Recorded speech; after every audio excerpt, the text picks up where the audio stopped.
আবার সংক্ষিপ্ত মধ্যবিত্ত সময়ের পরিচয়ে আপনি জেগে থাকবেন অনেক দিন, হয়তো কারণবিহীন কোনো কারণে। মনে মনে তখন দূরত্ব, সন্দেহ সব সরে গিয়ে হয়তো এই সময় এই গল্পটাই শুধু থেকে যাবে।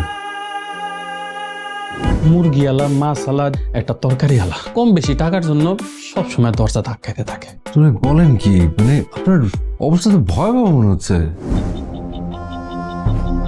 আপনি আমার বাসা ঠিকানা কিভাবে পেলেন? আপনার কলেজ থেকে ঠিকানা ম্যানেজ করেছি। এই লাগেজের ভেতরে একটা মেয়ের বিয়ের জন্য যা যা দরকার, মানে শাড়ি, গয়না, কিছু টাকা, এটা দেখে মনে হলো আপনার মতো ধনী কারো হবে। সবাই আনন্দ ফুর্তি করছে, এই বিষয়ে কাউকে কিছু বলবে না।